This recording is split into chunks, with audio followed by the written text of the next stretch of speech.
Oh, how do you keep the backlog from getting too large? You see that delete key? Make liberal use of it. But in all seriousness, actually, that is probably one of the best pieces of advice you can have with a backlog. Every item in a backlog needs to have some level of consideration. It's going to go into refinement, and if nothing else, there's going to be a decision as to whether we talk about it or not. Okay? So if you've got a long backlog, that's a lot of decisions that you don't need to make. So get that stuff off. Very often there's a line in your backlog. There's just a point at which anything new that enters your backlog is immediately moved above it. Now, I think of it as a tide line, that wash up onto the beach and you see all the seaweed and everything above it is nice and dry and everything below it a little bit soggy at times. Right? We want to get rid of that soggy stuff. Okay, it's not actually going to get done anyway. This is not saying it's a bad thing. Okay, it's a good idea. It was good enough to get onto the backlog. However, it's not as good as all these other ideas that are above the tide line. And all the new ideas that are coming in are better than it. Okay? It's not a bad idea, it's just not good enough to make the mix. A product owner's role is really managing that and the expectations around it. Lots of their work is going to be involving explaining to people why they're not getting their stuff. And it's always going to boil down to, thank you, it's a good idea, it's interesting, but it's not as good as all of these other things. And I only have so much time, so much money, so many people to work on a problem.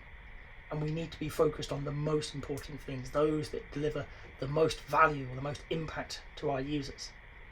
Okay? So as a Scrum Master, we're going to be working with our product owners on this question. It's on them to decide what to remove, not us. So we're a confidant, we're an advisor, we're a coach. Okay? Pushing them, saying, okay, you've got a lot of stuff here. Do you need it all? Are you going to do it all? The data says. Very often there's lots and lots of stuff in your backlog that was added through good intentions. And it's just sat there. It's never going to get done, but you don't want to get rid of it because there might be an awkward conversation. Well, okay, is that awkward conversation worse than thinking about it every few days, knowing that it's not going to get done? And even if it is that 5 seconds recognition, oh yeah, that's still there and I'm not doing it, right? Every few days, rather than a 5-minute chat with somebody saying that feature was really good, thank you, however, where we stand today, I'm just unlikely to get to it.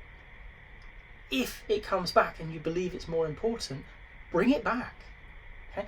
And this is one of the things many product owners, many organizations struggle with. Good ideas come back. So putting them to one side today, removing them from your backlog isn't a bad thing. Right? Take it away. If it's not a good idea, it's not going to come back. Okay. Or it might have been a good idea, but it no longer is. It's not going to come back. If it was a good idea and it's still a good idea, it's going to come back. Somebody's going to raise it. They say, oh, you remember that thing that John said? Why don't we consider that? Right? That way, everything on your backlog has at least a chance of being built, of being worked on. And that is kind of the point, is we're focused on the most important things. If you've got in your backlog a whole load of stuff that you're not actually ever going to do, it's just waste. It's a waste of your time, it's a waste of your energy, it's a waste of the developer's time, their energy, and your stakeholders, because they're having a look, wondering when they're going to get to stuff they're never getting.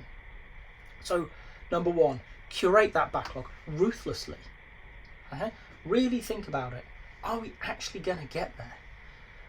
Point number two on this, and this is one that I'm coming to more strongly as time goes on. Keep your backlog focused on the immediate product goal. What are you trying to do? So you've brought a product goal in and you've said the next most important thing for us to do is increase the number of users on our website.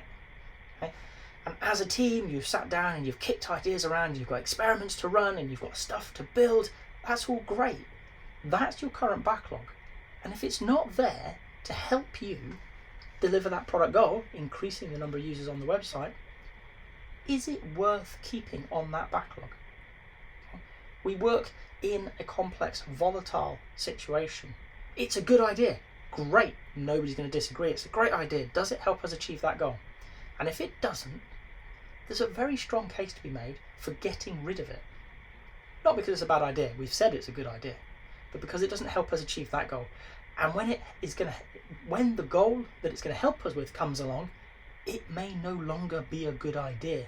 So we're holding on to it just in case. And again, we're going to be spending our time, our effort, our thinking on something that we probably won't do. So 2 things there. 1, curate it ruthlessly if you can. Really do archive stuff. I would say delete, but that seems to upset people.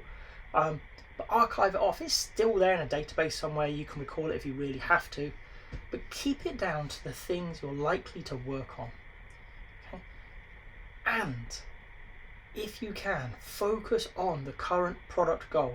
Let future product goals sort themselves out, because by the time you get there, the product you're working on has evolved.